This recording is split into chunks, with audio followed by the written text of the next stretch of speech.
সবাইকে স্বাগতম জানাচ্ছি কলিস রেসিপিতে। আবারও চলে এলাম আরও একটি নতুন রেসিপি নিয়ে। আমার আজকের রেসিপি গাজর এবং মটরশুঁটি দিয়ে দারুণ স্বাদের একটি পোলাও রেসিপি। খুবই সহজ একটি রেসিপি, তবে গাজরের রং এবং পোলাওয়ের রং ঠিক রেখে আজকের এই রেসিপিটি তৈরি করব। তাহলে চলুন দেখে নিই। রেসিপিটি তৈরির জন্য প্রথমে একটি প্যানে দিয়ে দিচ্ছি 4 থেকে 5 চা চামচ ঘি। আমি ঘি এবং তেলের সংমিশ্রণে এই রান্নাটি করব। আরও দিয়ে দিচ্ছি 5 চা চামচের মতো সাদা তেল, তবে আপনারা চাইলে শুধু তেল কিংবা শুধু ঘি দিয়ে এই রান্নাটা করতে পারেন। তেল এবং ঘি ভালো করে মিশিয়ে নেওয়ার পর এটা যখন ভালো করে গরম হয়ে আসবে তখন দিয়ে দিচ্ছি বড় সাইজের একটি পেঁয়াজ কুচি, 2টো তেজপাতা, 2 টুকরো দারচিনি আর 3টা সবুজ এলাচ। আর এলাচের মুখটা একটু ফাটিয়ে দিয়েছে, এতে করে এলাচের সুঘ্রাণটা সুন্দরভাবে বের হতে পারবে। এবারে এই পেঁয়াজটাকে সুন্দর একটা ব্রাউন কালার আসার আগ পর্যন্ত ভেজে নেব। যখন পেঁয়াজটা ব্রাউন কালার হতে শুরু করবে ঠিক এই পর্যায়ে এসে দিয়ে দিচ্ছি 1 চা চামচ আদা রসুন পেস্ট। আদা রসুন পেস্টটা দিয়ে জাস্ট কয়েক সেকেন্ডের মতো করে একটু সতে করে নিব, যাতে করে আদা রসুনের কাঁচা স্মেলটা চলে যায়। আর এরপর এর মধ্যে দিয়ে দিচ্ছি ধুয়ে রাখা পোলাও। এখানে আমি 2.5 কাপ পরিমাণ পোলাওর চাল নিয়েছি, মেজারমেন্ট কাপের 250 ml মেজারমেন্ট কাপের 2.5 কাপ পোলাওর চাল নিয়েছি। সেটা খুব ভালো করে ধুয়ে এটাকে আমি এক সাইডে রেখে দিয়েছিলাম 10 মিনিট আগেই রান্না বসানোর।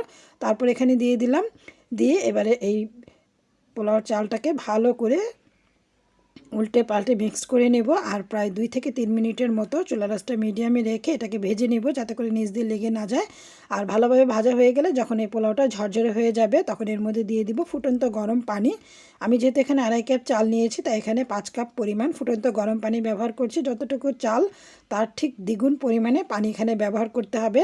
আর যেহেতু এখানে মটরশুঁটি এবং গাজরও ব্যবহার করা হবে তাই পানির পরিমাণটা কিন্তু একেবারে সমান সমান দিতে হবে।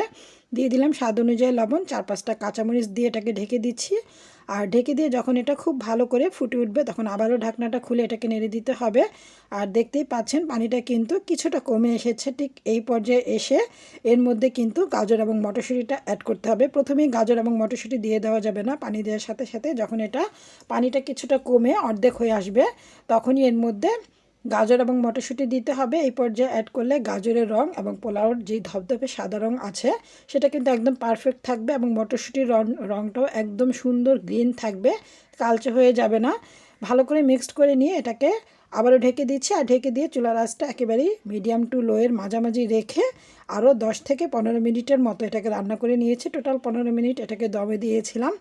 আর 15 মিনিট দমে দেওয়ার পর আমার পোলাওটা কিন্তু একদম পারফেক্টলি কুকড হয়ে গিয়েছে। দেখতেই পাচ্ছেন গাজরের রংটা কিন্তু একদম নষ্ট হয়ে যায়নি বা গাজরটা ওভার কুকড হয়নি। আর মটরশুঁটিটাও কিন্তু চমৎকার একটা গ্রিন কালার আছে, একটু কালারটা নষ্ট হয়ে যায়নি। এভাবে করে ভেজিটেবলের রংটাও একদম পারফেক্ট থাকবে আর পোলাও সাদা রংটাও কিন্তু একদম সাদাই থাকবে, একটুও নষ্ট হবে না। আশা করছি আজকের এই ভেজ পোলাও রেসিপিটি সবার ভালো লেগেছে। আর ভালো লাগলে চ্যানেলটি সাবস্ক্রাইব করে রাখার অনুরোধ রইল।